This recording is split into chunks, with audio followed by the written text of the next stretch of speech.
তোকে কতবার বলেছি না নীলা, আমি যখন রান্নাঘরে রান্না করতে আসবো তুই তখন রান্নাঘরে আসবি না। কেন বৌদি, রান্নাঘর কি তোমার একার বাপের সম্পত্তি? মুখে মুখে তর্ক করবি না, ছোট ছোটর মতন থাকবি। আমার ব্যাপারে তোমাকে অত নাক গলাতে হবে না।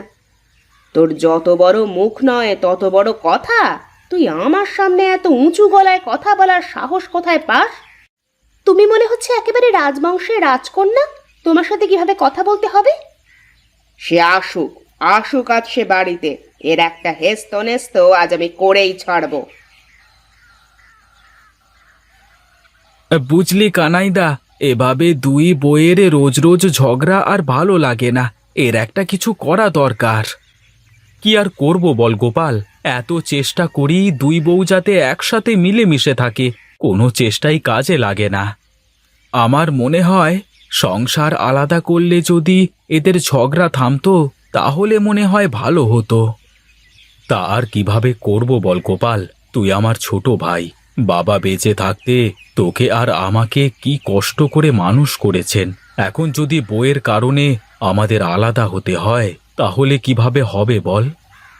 তা তো তুই ঠিকই বলেছিস দাদা, কিন্তু ওদের কারণে তো আমাদের শান্তি নেই। মায়েরও তো অনেক বয়স হয়ে গেছে, তিনিও এই বয়সে এসে আর এসব সহ্য করতে পারছেন না। চল ছোট, তাড়াতাড়ি বাড়ির দিকে যাওয়া যাক, অনেক দেরি হয়ে গেল। বাড়ি গিয়ে কি আর করব বলো দাদা, আবার তো ওই দুই বইয়ের চেঁচামেচি শুনতে শুনতে অশান্তি ধরে যাবে।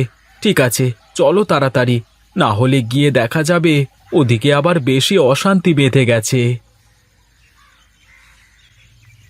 ছোট বউ, বড় বউ, কি হচ্ছে সব?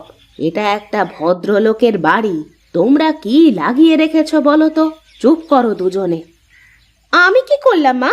ওই ছোট বউই তো এসে সকাল সকাল ঝগড়াটা বাঁধালো। তাই নাকি?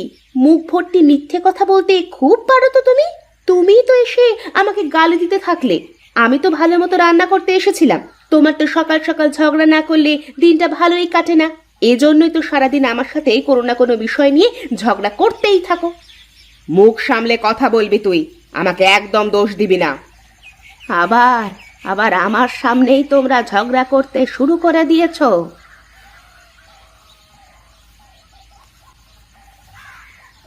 কি হয়েছে মা, এত চেঁচামেচি কিসের? দেখতে পাচ্ছিস না তোদের দুই বউ কি লাগিয়ে রেখেছে? এদেরকে নিয়ে আর পারা যায় না। যতদিন থেকে এই দুই বউ আমাদের বাড়িতে এসেছে ততদিন আমাদের জীবনে আর শান্তি নেই। আর পারা গেল না দাদা, এবার এদেরকে আলাদা করতেই হবে, না হলে দেখবে কবে কি একটা বিপদ বাঁধিয়ে দেবে। ঠিকই বলেছিস গোপাল, এদেরকে আজ থেকেই আলাদা রান্নাঘরে রান্না করাতে হবে, নইলে এদের অশান্তি কখনো থামবে না। কেন রে বাবা, তোরা আলাদা খাবি কেন? দেখছো না মা, তোমার দুই বইয়ের কীর্তি, এরা যখন আলাদা খাবে তখন আলাদাই খাক, সেটাই ভালো হবে। তোরা যা ভালো বুঝিস তাই কর। আলাদা বললেই তো আর হয় না, আলাদা করতে হলেও তো ঝামেলা শেষ হচ্ছে না। কেন, কি হয়েছে আবার? তোমাদেরকে আলাদা করে দিলাম, তারপরও তোমাদের ঝামেলা মিটছে না? তা কিভাবে মেটে? তোমার মা রয়েছে না, সে কোন দিকে খাবে তার কোনো ব্যবস্থা করলে না তো, তার ঝামেলাটা কিভাবে মিটবে শুনি? না বাবা না, আমি কিন্তু একা কোনো দায়িত্ব নিতে পারবো না, এই আমি আগেই বলে রাখলাম। আমি তোমাদের দেখে অবাক হয়ে যাই, আমার একটাই মাত্র মা, তাও তোমাদের এত সমস্যা। আচ্ছা ঠিক আছে, মা একদিন আমার কাছে খাবে আর একদিন গোপালের কাছে খাবে, তাহলে তো আর তোমাদের কোনো সমস্যা নেই। হ্যাঁ ঠিক আছে ঠিক আছে, এত জ্বালা আর পারা যায় না, আমার অনেক কাজ আছে, আমি গেলাম। হ্যাঁ যাই যাই, আমার ঘরেও অনেক কাজ পড়ে আছে, এসব আর ভালো লাগে না।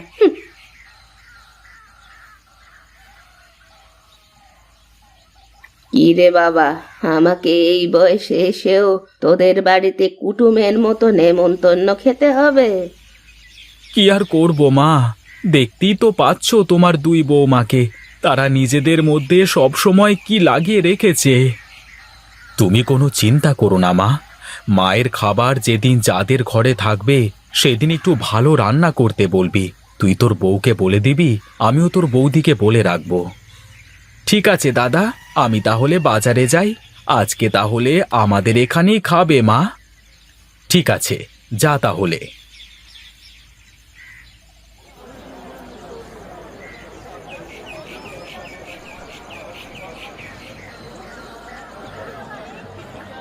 কি গো গোপালদা, তোমাকে কি মাছ দেব?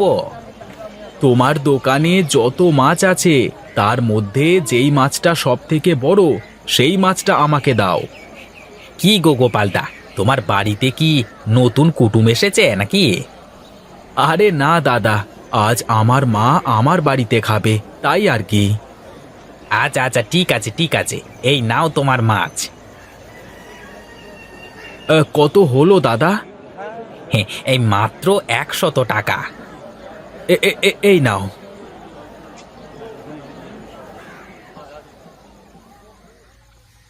কোথায় গেলে গিন্নি? এদিকে এসো, বাজারটা নিয়ে যাও। হ্যাঁ, আসছি আসছি, অত ডাকাডাকি কি আছে? ওরে বাবা, এ কত বড় মাছ! কি গো, আজ এত বড় মাছ কিনলে যে? আজকে মা আমাদের এখানেই খাবেন, তাই বাজারের সব থেকে বড় মাছটি আমি কিনে আনলাম। ঢং দেখে আর বাঁচি না। আমার মা আসলে তো পুঁটি মাছ ছাড়া কিনো না, আর আজ কিনা ওনার মা খাবে বলে বাজারের বড় মাছটা এনেছো। অত কথা বলো না তো গিন্নি, ভালোভাবে মাছটা কোটো, সন্ধ্যার আগে রান্না শেষ করবে। হ্যাঁ, করছি করছি, আর বলতে হবে না। ওনার মা ভাত খাবে, আর যত জ্বালা আমার, আর বাঁচা যায় না।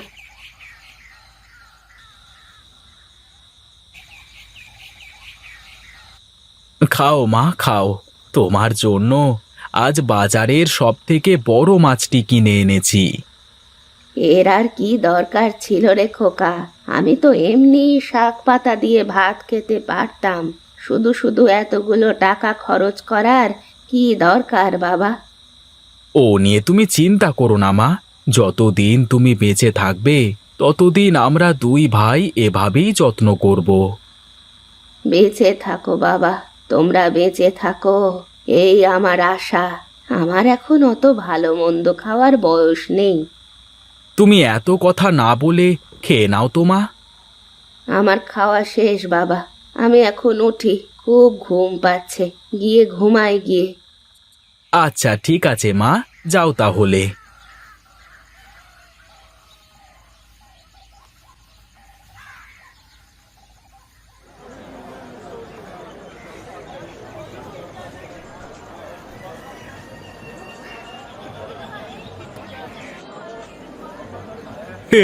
এ যে কানাইদা দেখছি, মাংস দেবো নাকি তোমাকে? আমার কাছে একদম টাটকা মাংস আছে, কিছুক্ষণ আগেই একটা পাঁঠা চবাই দিলাম। আরে সেই জন্যই তো আসলাম তোমার দোকানে, আমাকে ভালো দেখে 2 কেজি মাংস দাও তো। ঠিক আছে কানাইদা, দিচ্ছি। এই নাও তোমার 2 কেজি মাংস। তা কত হলো দাদা? তা মাত্র 200 টাকা। আচ্ছা ঠিক আছে, এই নাও।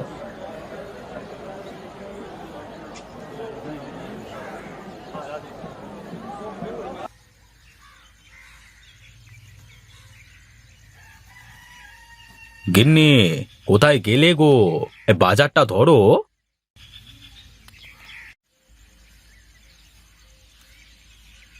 সকাল সকাল আবার এত বাজার কিসের? কোনো কুটুম আসবে নাকি? কুটুম কেন আসতে যাবে? মায়েরা আজ আমাদের এখানে খাওয়া, তোমার খেয়াল নেই? অত আমার খোঁজ রেখে লাভ নেই, কি করতে হবে তাই বলো। হেই নাও, এই ব্যাগে 2 কেজি মাংস আছে, ভালোভাবে কষিয়ে রান্না করো তো। আমার মা ছাগলের মাংস খুব পছন্দ করেন, তাই তো আনলাম।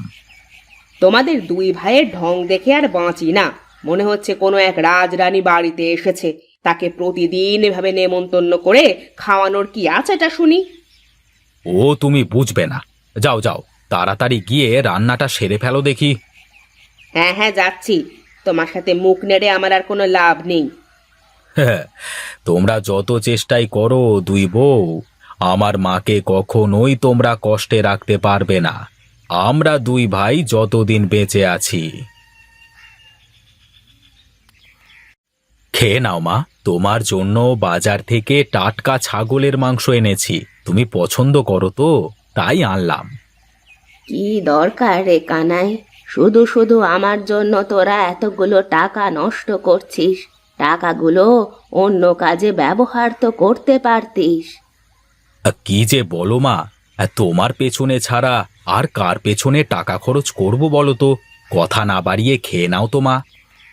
ঠিক আছে বাবা, খেয়ে নিচ্ছি, তুইও খেয়ে নে বাবা। আমি খেয়ে নেব মা, তোমার অত চিন্তা করা লাগবে না, তুমি তৃপ্তি করে খাও।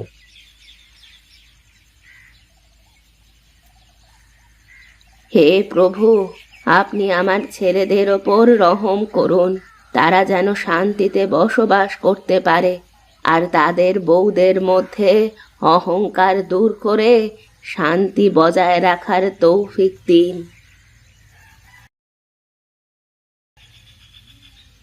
মা, আমি সেই কখন তোমার জামাইকে পাঠিয়েছি বাজারে বাজার করতে, এখনো ফেরার কোনো নামগন্ধ নেই। কি যে করছে কে জানে। এদিকে আমার ভাত হয়ে আসলো, আর ওদিকে তার মাছ মাংস আনার কোনো খবরই নেই। কি গো, মাছ মিষ্টি মাংস সবকিছু এনেছো তো ঠিকঠাক করে? কেন কেন কেন, এত কিছু দিয়ে কি হবে শুনি? এত মাছ মাংস মিষ্টি কে খাবে?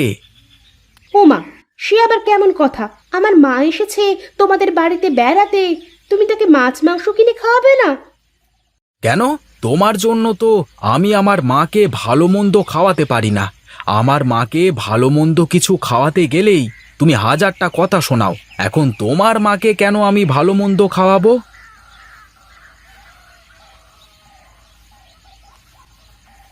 দেখেছো মা, তোমার জামাই কেমন করে? কেন, জামাই বাবাজি তো ঠিকই কথা বলেছেন। আমি তো তোকে এমন শিক্ষা দিয়েছি, তোকে বলেছিলাম না শাশুড়ি মায়েরা মেয়েদের আসল মা, আর তুই কিনা সেই শাশুড়ির সাথে খারাপ ব্যবহার করিস। আসলেই মা, আমার অনেক বড় ভুল হয়ে গেছে, আমাকে তুমি মাফ করে দাও। আমি তোকে মাফ কিভাবে করবো রে? যদি তোর সত্যিই মাফ চাওয়ার ইচ্ছে থাকে, তাহলে গিয়ে তোর শাশুড়ি মায়ের কাছে মাফ চা। হ্যাঁ মা, আমি গিয়ে আমার শাশুড়ি মায়ের কাছে মাফ চাইব। মা, আমার বড় ভুল হয়ে গেছে। এতদিন ধরে আমি আপনার সাথে অনেক খারাপ ব্যবহার করে এসেছি, আমাকে আপনি মাফ করে দেন মা।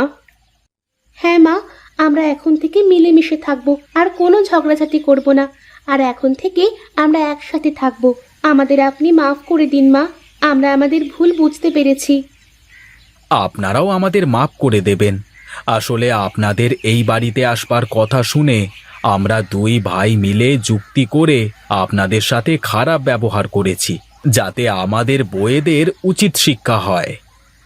বেশ করেছো বাবা, আমরা কিছুই মনে করিনি। আর তোমাদের এই কাজের জন্য আমাদের মেয়েরা তাদের নিজের নিজের ভুল বুঝতে পেরেছে। সত্যি তোমাদের মাথায় অনেক বুদ্ধি আছে বটে।